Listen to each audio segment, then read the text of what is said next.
In the U.S., the saga of the first ever former president to be federally indicted continues. Security being ramped up in Miami, Florida. Donald Trump will appear in court there on Tuesday to face dozens of charges of illegally mishandling classified information. He's dismissed the charges as baseless, called the case a witch hunt ahead of next year's election. He's riled up his supporters by using incendiary language. For more, let's speak to our correspondent in Washington, Ketevan Gorgestani. Ketevan, how are you? A historic court appearance tomorrow. What should we expect from Tuesday's arraignment? Well, Donald Trump is already on his way to Miami from his home, his other home in New Jersey. He's heading out to Miami. As you said, he'll be arraigned in Miami at 3 p.m. in that courthouse. He'll be presented to a judge that he actually appointed, nominated. So it will be a judge that is more favorable to him. So that will be something to look out for, though we don't expect this arraignment to be very long. It will look a little bit similar to what happened in Manhattan when he was arraigned in that case for the hush money payments he made to an adult film star. So they will present formally those 37 counts that he's indicted on, and then he will leave on his own recognizance, meaning there won't be a bail. He'll be walking out a free man. There will be quite a lot of security, of course, because this is a former president of the United States, so he has a lot of security around him, so a lot of coordination between the Secret Service and local police.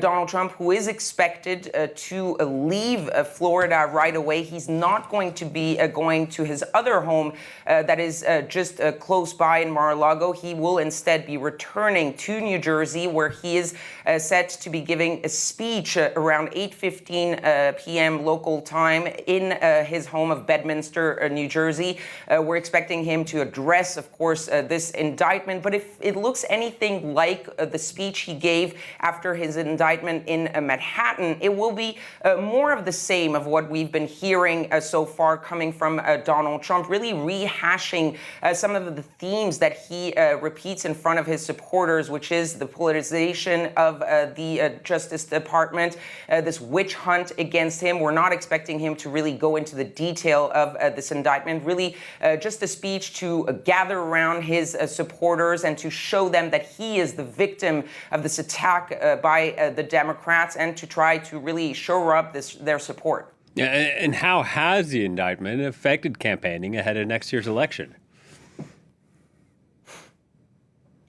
Well, for now, at least in the short term, we're not really seeing any main difference or any real changes. You have some attacks from some of his more vocal critics, especially within the group of candidates for the Republican nomination. I'm thinking, of course, of Chris Christie, the former governor of New Jersey, who has been one of the most forceful critics against him. But when you look at the voters at the polls that have come out since the announcement of the indictment, hasn't really changed. Of course, if you look at the whole of the U.S. voter, if you take into account the Democrats, the Independents, and the Republicans, there is a plurality, at least, of people who think that it was right for him to be indicted, and this hasn't really changed their view. But when you look at within the Republican voters, the change there hasn't really materialized either. A big majority of Republicans, of course, think that this is political. They don't see it as changing their view of Donald Trump. And if you look at the latest poll with Donald Trump versus his other challengers, he's still more than 30 points ahead of Ron DeSantis. So still very much the front runner in that GOP race. So at least right now it hasn't changed, but this is still the beginning of the campaign. There will be months and months of campaigning and months of legal troubles for Donald Trump, because he's going to have to deal with these indictments, with these trials while he is campaigning. So that will be when we'll see if it does make a dent for him or not. But right now, that is not making a dent in his support.